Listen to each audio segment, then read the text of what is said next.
Alright, we're back at it here with the Monster Train Hellhorned Uncommon tier list. Uncommon drafts, that is. No banner units up in here. Because that is a different thing entirely. Anyway, wouldn't it be interesting if banners were just part of the potential normal drafts?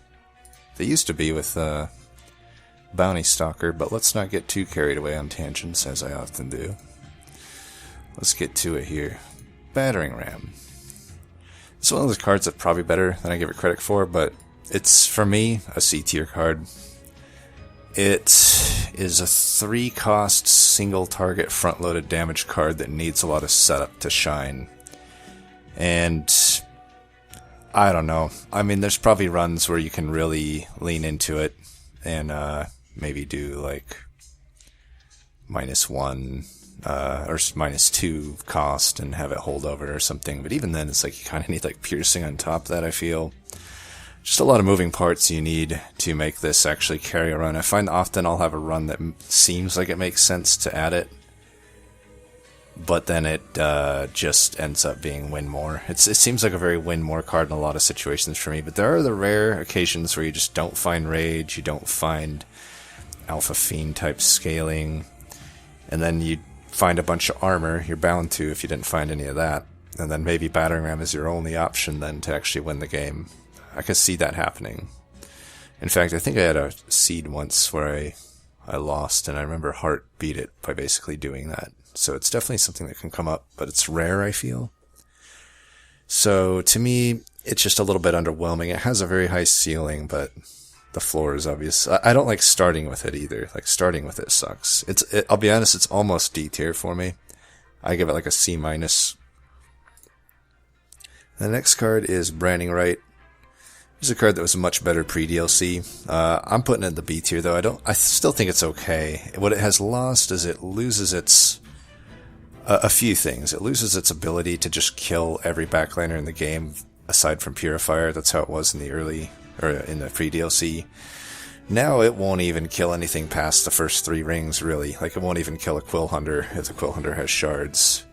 You'd have to basically add spell damage for it to be used offensively, but at that point it's, you know, to be honest, it might be better offensively than I give it credit for if you basically just abandon the defensive component. It's like a bad subsuming blade, it's a bad horn break, but it's still probably better than like Power of Knowledge, right? So it's like usable maybe, but I would just never take it for that. There's very often I need a single target back clear that costs 2 in this clan, Hellhorned. I just don't need it most of the time. But defensively, I think it's still pretty decent. You know, it's for 2 Ember, it's 15 armor, which isn't great, but get it down to 1, it's pretty okay. Sometimes the revenge component is good, but a lot of times it's irrelevant. I tell you what, though, when you get stuck with a Cold Channel Soul Guard, this is a pretty good card. This is like one of the better cards you can find in that situation if you really need to use that Soul Guard at least. But yeah, I think it's an okay defensive option. It's not there. It's not good when you have fragile units, but otherwise it's pretty good defense, and it can be used sometimes to clear enemies. But really, it's just a defensive card that kind of is solidly in the B tier for me. Then we have Enflame. Honestly, so I'm putting it in the D tier, but all things considered, it's probably one of the better D tier cards in the game. Honestly, the problem with this card is that it's in Hellhorned. Like, I just don't need this card. I would have to be in a really low roll situation that Enflame was what I needed. But it's actually, if you think about it, not the worst card in the world. Like, compare it to Sharpen, and it's way better, right? It gives you double the damage of Sharpen and armor. Who cares about the spikes for 2 cost? So, like, if this wasn't in Hellhorn, if this was in maybe clans, like if this was in Awoken, I might like it. Like, Awoken has no scaling at the uncommon tier. But to have this as like a subpar option to come up would be awesome for Awoken, right? So it's like, that's kind of why I say it's one of the better D tier cards, but in Hellhorned, it's just D tier. Like, I will hardly ever take this card hardly ever. It's one of my lowest pick cards, even though it's technically... It's not a horror bad card. Like, it works. The armor is pretty irrelevant, but just a 2-cost Rage 4 is unironically bad, but okay, I guess. Before the double stack nerf, it was usable pre-DLC. You know, if you could double cost it, or double stack it and bring it down to 1, that's 8 rage and 10 armor for 1. That's decent. You could still technically do that with a -2 and a double stack. You know, the temple upgrade. But for 15 shards, I don't really like that. But it's an option. You know, it's like... It's just not good, though, right? I can never sing any praises on Inflame. Now we go to some better cards here. We got the Imp in a Box. I think it doesn't hit S tier for me because it just isn't necessarily as takeable / high rolly as a lot of the things I put in the S tier here. And I should mention that I like the uncommon tier of Hellhorned. I don't like most clans' uncommon tiers, you'll notice as we go through these, but Hellhorn's is aight. But anyway, Imp in a Box, 0 cost, 0 target. That could be an okay incant card, but not really. But really, it's just there. I typically take it if it just makes sense in a deck. Like if I'm overstacking, it obviously is a no take. But I think if you're running any sort of deck that has space for imps, it's pretty good. I also think if you're just running Transcendent and you never found a Pyre Chopper, it's worth taking this just at the chance that it gets you a Pyre Chopper. It's not that unlikely. It's also an okay spell or a consume remove target, especially if you didn't hit, for whatever reason, any scaling. This can be like a weird way to scale. I've done it before. It's like I didn't hit any imps, but I had like Shardtail Queen and Imperialist, and I didn't get Infrared. And I just put this on Consume, Remove, and Holdover, and that was pretty good. Like every now and then I'm getting some scaling from Fledgling Imp. Every now and then I might even get a Transcendent. I might just get armor. All of the above are pretty okay, right? It's just a pretty solid card, but not always making sense in decks, and maybe not. It's a little unreliable if you're looking for it to do a specific thing for you. You should only really take it if you just, like I said, if you need imp targets for Imperialist, and because you didn't get any imps, or just general weird Hail Mary stuff, it can be good for. And then we got Important Work, which is in my opinion, one of the best cards in the game. It's one of my highest win rate and take rate cards.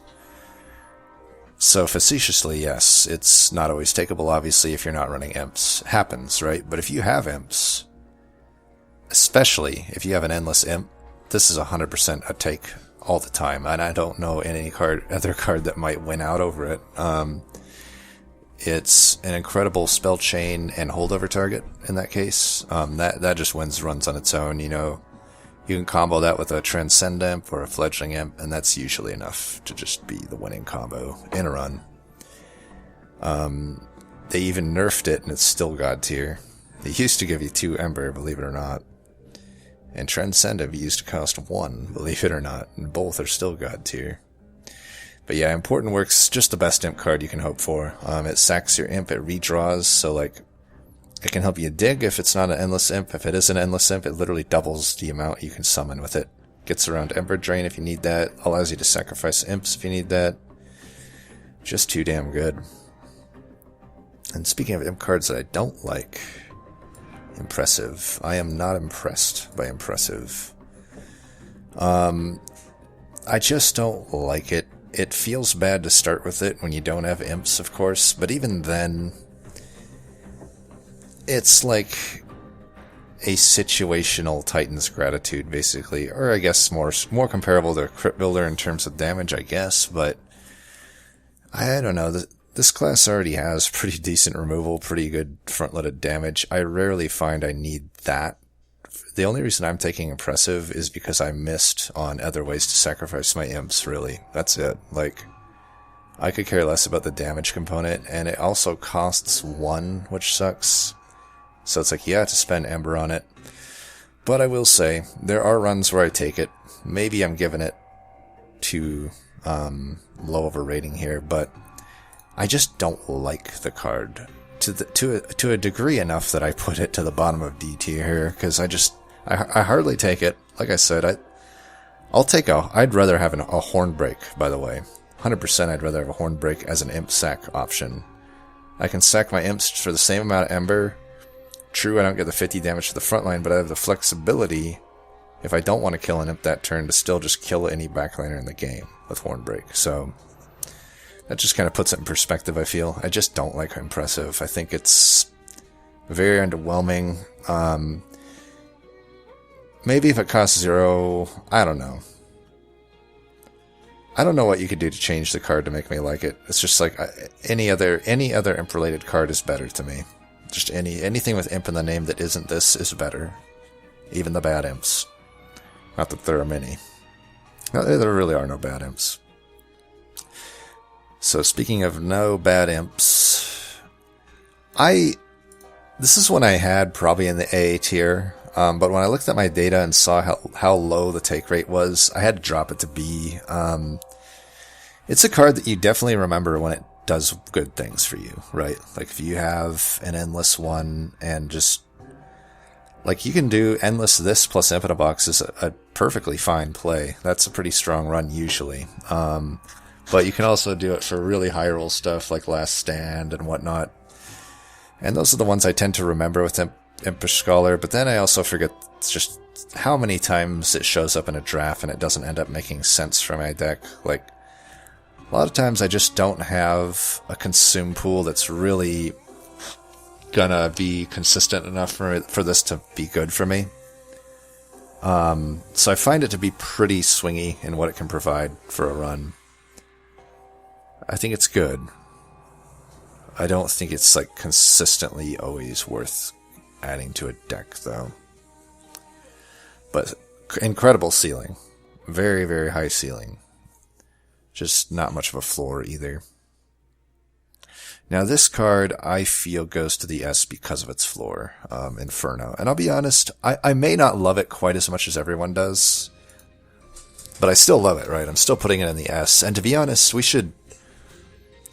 this is probably more accurate. I know we've done this a few times, but there really is, there should be a distinguishing thing here. So this is really S tier, I would say, Inferno is, but I do think Important Work is a notch above still. But it would feel wrong to put Inferno in like the A tier, I feel.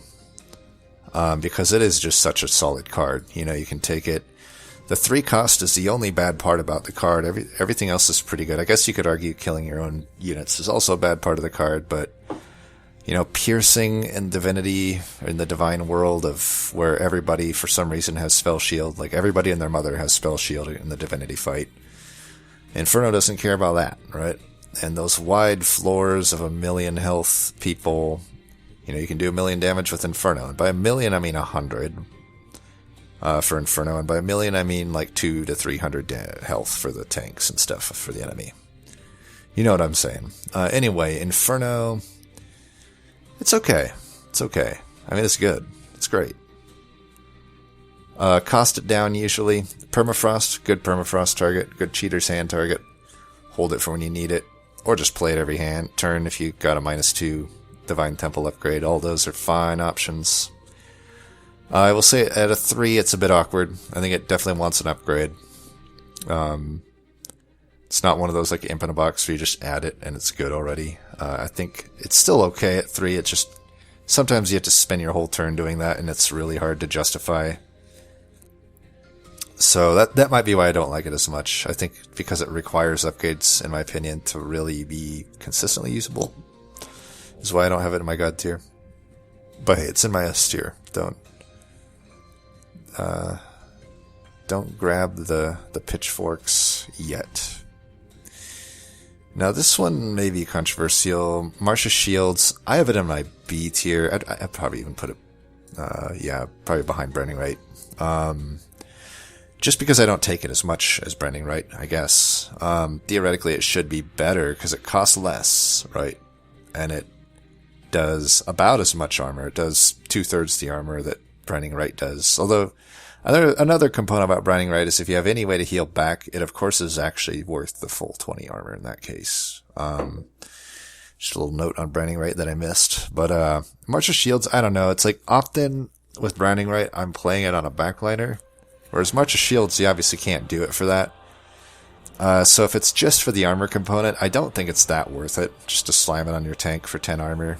I don't think that's a very good use of it. Really, I think it's just useful for the moving the unit forward component. I mean, the armor is definitely useful. Like, I love it on, say, an Apex Imp or something, right? But I think this just comes down to an artifact of, like, I typically am not needing this card because of the way I play. Overstack is kind of the second option for me in Hellhorned. It happens often enough, but even in the overstack situation, it's very rare that I don't already have the unit in front that I want in front. Like, I usually can construct a deck in a way that I just don't need March of Shields, so it's just a card I often don't need, even though technically it does good things, right? Because if I know... Well, if I'm not overstacking and I don't have Apex Imp, I probably just don't take it, honestly. But if I'm overstacking, I still just often don't take it, I guess. But, you know, for what it's worth, it does make sense in a lot of decks. I would never put it in the C tier. I just think it's often not really what you need in a deck. But when it is, it sure is nice to see it, isn't it? Like, there are times when you overstack, you just can't get it in the order you need. Like, Wormkin is a very big culprit of that.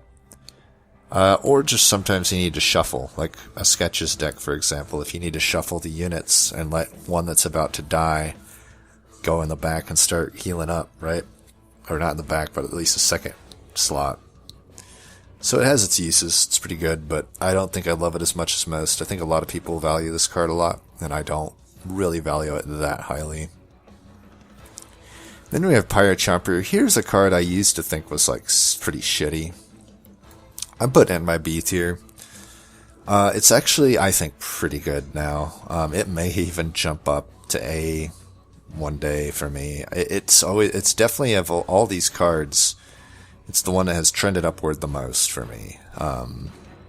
As of late, at least. Obviously, Tiresome Climb from previously to post DLC was crazy change, but you know, we're talking about like the last few months. Chomper, I take it a pretty decent amount, and probably the best thing to take it for is just fuel for Transcendent, but it's also pretty good in like Volatile Gauge, or just some. It's really good with Umbra. Umbra often wants a lot of energy. A lot of things you can do with this. If you're running Imperial or Imp Parade Shardtail, it'll also be zero costed, so that can be a way out of Ember Drain. I've done that before too. It's just a pretty versatile card, not always making sense in a deck. I think it's very similar to Impish Scholar in what it does. Its ceiling is pretty high, but it often just doesn't make sense in a deck. So I think it's pretty okay though. I think it's a little bit underrated of a card. Then we got Rage Serum. Just not a very good card. It seems to be almost always what you get if you choose Hellhorned from the consumable Cavern event too. I don't know how that really works, because I mean, Imp in a Box and Rage Serum are both things you can get from it, but Rage Serum just is weighted way more high. And I don't know, it's really not that good. I almost thought about putting it in the D tier, but I think at the end of the day, it's a zero cost. It gives you 3 rage. The consume is probably the biggest downside. I mean, if this was more like Steelworker or a Steel Enhancer, where it just was a zero cost that did a small but high value effect for 0 Ember. Not high value, but good value, we'll say. For 0 Ember, it's good value. Might like it more then, because there's just not much you can do with it, right? Like, consume removing it seems horrible. Spending 100 Ember to make it a 1-cost 3 rage, that's horrible, right? I have had repeater runs where it's an okay repeater target. Obviously, you usually want something better from repeater, but this works. That's probably the best situation, honestly, is having it as a repeater target. Then you're getting an etch, getting 3 rage, it doesn't cost anything. Maybe it's even infused if you're really lucky. But, you know, if I get it offered in like my starting cards, unlike something like Impressive or Battering Ram, I don't mind it. Like, it's gonna be okay. It gives you a peril's worth of rage. It's I don't know, it's okay. I will say, I can't remember which player it was that sent me data, but there was a player that kind of changed my mind a little bit on this card, because they had taken it a lot and won with it at a very high rate, especially when, like, I like to compare win rates overall with the clan versus their win rate with the card. And it had a very positive effect on their win rate, which to me was like kind of evidence that it might be an okay card, right? But I'm still not 100% swayed on it. I still think it's kind of bad, but I don't think it's D tier, which I used to think it was. I used to think it was one of the worst cards in the game. But I think 0 cost 3 rage is worth. You can add it. It's a one-time thing. It can help you through. I mean, it can be an option for offensive scaling if you're in dire need, similar to Inflame. But I think unlike Inflame, since it doesn't cost 2 Ember, it costs 0. It's a lot more includable in a deck. But make no mistake, I'm not really going to sing any praises of Rage Serum. I do think it's pretty shitty. And it does suck that it's like what you always get from the Hellhorned consumable event, pretty much. Then we got the last and certainly not least. In fact, it's the least, making it the best. Tiresome Climb. I think this is still my pick for best card in the game. Just everything considered. I could make an argument for either of these cards, Tiresome Climb or Important Work, as best card in the game. But I think I'd go with Tiresome because it just 100% of the time always makes sense to add to a deck. Maybe there's times you don't take it over something else, but there's certainly never is it ever wrong to include this in a deck. Never. I can't say that about many cards, but often it's just god tier. Like, Daze is so important in the Divinity world, but there's so many applications for this. Like, you know, you can use it basically as removal, as long as your Pyre can get 2 shots on a backlaner and kill it. You'll be able to use it as removal if you need it.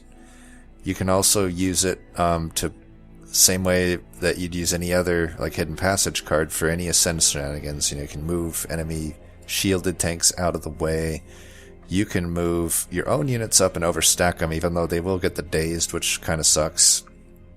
I think a very underrated component of it, though, is just using it on bosses, even the non-flying bosses, but especially the flying bosses. You know, you can stack days on the flying bosses. You can also use it to get extra damage in. It's a hard counter to things like the Patient. It's an incredible way to set up top against Divinity. But, you know, any boss, if you play it, ideally when they're on the floor right below you, but even if they're on the bottom floor, you could do it and still get a dazed out of it. That's an entire hit. If you double stacked it, it's a bunch of extra hits. If you have Iron Drop Cage, it's a bunch of extra hits. This can single-handedly be the difference maker that makes you take on those Ring 5 bosses, right? The Multi-Striker or the Stealth boss. Or even the Sweeper boss, who knows? I mean, he's typically not as bad, but hey, maybe it helps you there. I just can't get enough of Tiresome Climb. It's one of my most taken cards, definitely one of my most high win rate cards. God, this card is good. Anyway, that'll do it for this one. As you can see, I think that the uncommon tier is pretty strong for Hellhorn, and even with like the B, C, and D tier here, to me is a lot better than the B, C, and D tier of a lot of the other clans that I list there. Like, I'm not too sad to see any of these B tier cards, right? Like, I could even shift basically everything up. I'd probably leave Impressive in a D tier, but like Inflame, like I said, it's just because Hellhorn has such good cards, like a plethora of good cards, that I just don't end up needing Inflame. But if it was like Awoken, who has a lot of shitty uncommon cards, no scaling at the uncommon, I mean, think about how much better the Awoken like Restore and Umbra combo would be, right? The Penumbra and Restore combo. If you had Inflame as an option you could find.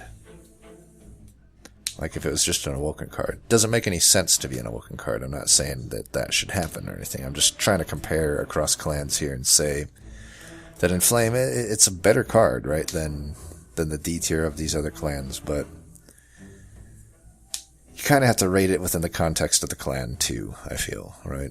Like, the tiers aren't equal across all clans, because, yeah, I still like Hellhorned the best. They're the most enjoyable clan to me. I really wish the single clan mod still worked, because I would love to do a bunch of runs with just Hellhorned. Like, only Hellhorned cards. Anyways, let me know what you thought. As always, thanks for watching, and until next time, peace.